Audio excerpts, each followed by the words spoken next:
안녕하세요. 역사길잡이 최전입니다. 오늘은 우리 민족의 자존심, 이 고구려에 대해서 한번 살펴보도록 하겠습니다. 고구려의 성장 과정을 시기별로 정리해보고 어떤 왕들이 시험에 잘 나오는지 제가 콕콕 집어드릴 테니까 이번 시간만 잘 들어도 고구려의 웬만한 문제는 다 맞출 수 있으니까 끝까지 집중해주세요. 자, 그러면 고구려에 대해서 한번 살펴보도록 하겠습니다. 고구려를 세운 사람은 누구였죠? 고구려 세운 동명왕, 동명성왕 주몽입니다. 주몽은 활을 잘 쏘는 사람이란 뜻입니다. 이 주몽은 부여에서 탈출해서 압록강 지역의 이 졸본 지역에 고구려를 건국하게 되는데 BC 37년, 예수님 태어나기 37년 전에 고구려를 건국하게 됩니다. 주몽은 부여를 탈출할 때 이미 결혼을 했었던 유부남이었습니다. 주몽이 졸본 지역에 고구려를 건국했다는 소식을 듣고 그의 아들 유리가 아빠 하면서 아버지를 찾아오게 되고 이대왕, 유리왕으로 즉위하게 됩니다. 유리왕은 수도를 졸본에서 국내성으로 옮기게 되는데 수도를 옮겼다는 점 체크해 두세요. 고구려가 고대 중앙집권 국가로 가는 그 기틀을 마련한 왕이 누구냐? 바로 2세기의 태조왕입니다. 태조왕 하면 보통 나라를 세운 사람에게 붙이는 왕 칭호죠. 태조왕은 나라를 세우지는 않았지만 나라를 세운 것만큼이나 국가의 기틀을 마련한 왕이라고 해서 태조왕이라는 칭호가 붙게 되었습니다. 태조왕 때는 계루부 고씨가 이제 왕위를 세습하게 되는데요. 그전에는 소노부의 힘이 상당히 강했었는데 이제 계루부의 고씨가 왕위를 세습하게 됩니다. 그리고 고구려 밑에 민면리제로 유명했었던 옥저를 정복하면서 이제 영토도 확장하게 됩니다.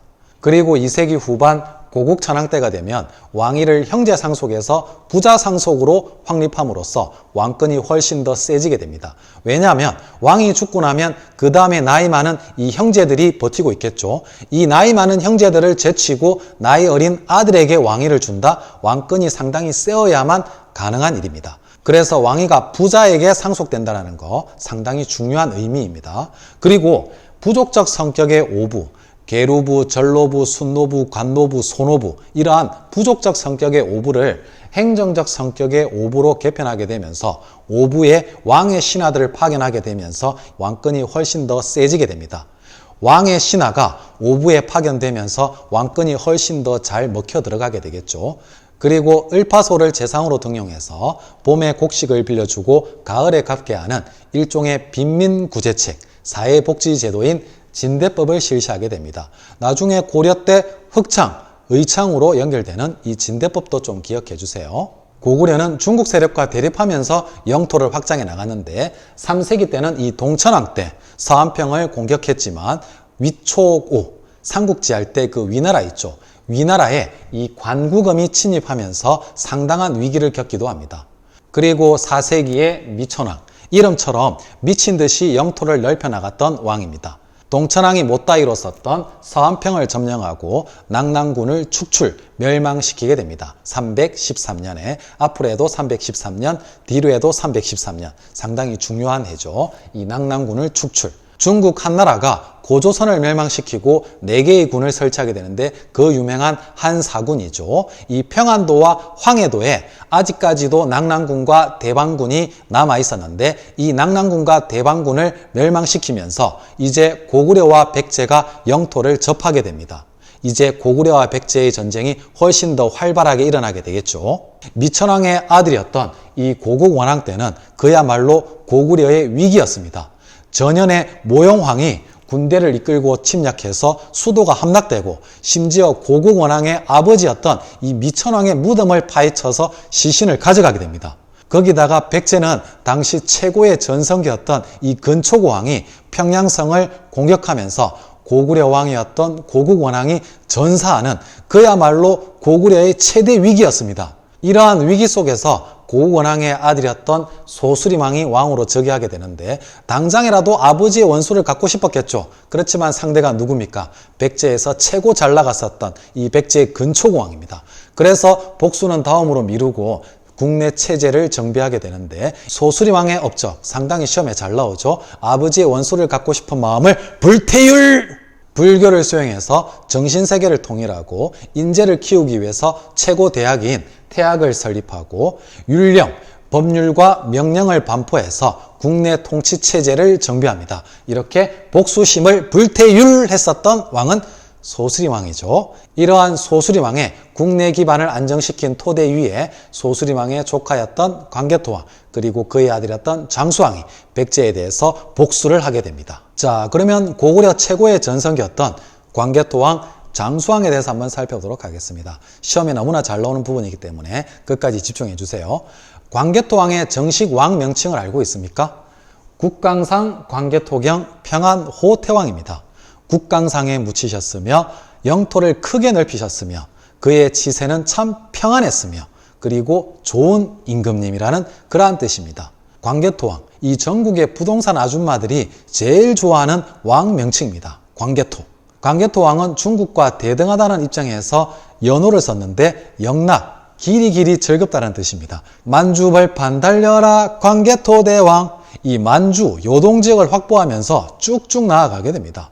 그리고 광개토왕은 한강 상류 지역을 쳐서 백제 아신왕의 항복을 받아내게 되는데 아신왕은 무릎을 꿇고 이 고구려 대왕님의 평생 노예가 되겠다라고 맹세까지 하게 됩니다. 그리고 399년에는 외놈들이 가야와 손을 잡고 신라를 침입해 오게 됩니다. 당시 신라왕이었던 뇌물마리까는 이 외놈들을 물리칠 수가 없어서 고구려 광개토왕에게 SOS를 청하게 됩니다.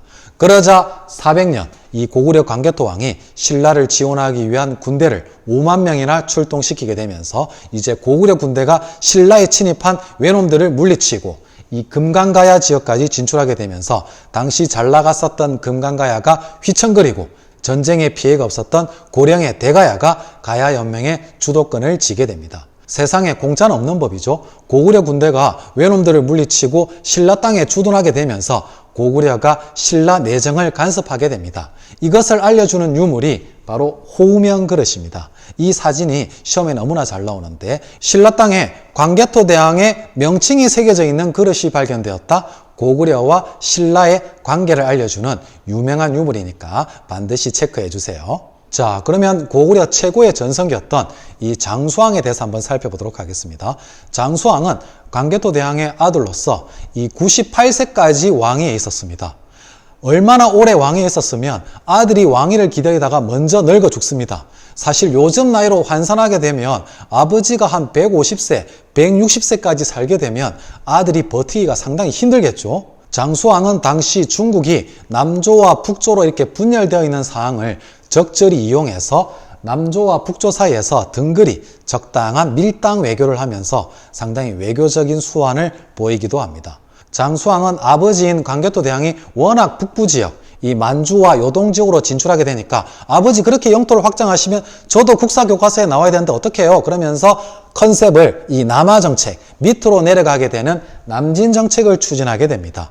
그러면서 427년에 수도를 국내성에서 평양성으로 천도하게 됩니다. 그렇게 되니까 백제와 신라가 상당한 압박감을 느끼게 되겠죠. 결국 433년 백제와 신라가 나제 동맹을 체결해서 고구려의 남진 정책을 견제했지만 475년 장수왕은 한성 지역을 완전히 점령해 버립니다. 당시 백제왕이었던 이 계로왕은 상당히 계로왕하면서 비참한 최후를 맞이하게 되고 계로왕의 뒤를 이었던 이 문주왕이 어쩔 수 없이 이제 무리를 이끌고 웅진, 지금의 공주 지역에 수도를 옮기게 되면서 백제는 그야말로 멸망 직전 단계에 이르게 됩니다. 이렇게 장수왕이 한강 중상류 지역까지 진출했음을 알려주는 유물이 있는데 바로 충주 고구려비 반드시 기억해야 되겠죠. 장수왕 하면 이 지도를 내놓고 장수왕의 업적을 자주 물어보니까 이 지도가 나오면 5세기 장수왕 때 상황이구나 이렇게 캐치하면 되겠습니다. 그리고 장수왕은 아버지인 광개토 대왕이 너무나 자랑스러워서 만주 집안에 광개토 대왕비를 세워서 아버지의 정복 활동을 돌에다가 새겨놓았습니다. 진짜 효자죠. 이렇게 잘 나갔던 고구려도 6세기로 접어들게 되면서 백제와 신라 연합군에 의해서 553년 한강 유역을 다시 빼앗기게 되고 신라 진흥왕이 한강 전 지역을 점령하게 되면서 이제 신라가 최고의 전성기를 이끌게 됩니다. 이러한 자세한 내용은 6세기 신라 진흥왕 때 자세히 다뤄보도록 하겠습니다. 오늘의 필기, 오늘은 고구려의 성장 과정을 각 시기별로 정리해 보았습니다. 특히 고국천왕과 고국원왕 좀 헷갈리죠. 고국원왕은 평양성에서 근초고왕에게 전사함으로써 참 원통하게 죽었죠. 그래서 원통하게 죽은 고구려 왕, 고국 원왕이라고 생각하면 되겠습니다. 5세기는 그야말로 고구려의 시대였습니다. 광개토왕과 장수왕은 고구려의 전성기를 이끈 왕인데 광개토왕과 장수왕의 업적은 하나도 빠짐없이 정리하면 시험에서 좋은 성적을 얻을 수 있을 겁니다. 저는 다음 시간에도 재밌고 유익한 내용으로 여러분들을 찾아오겠습니다. 감사합니다.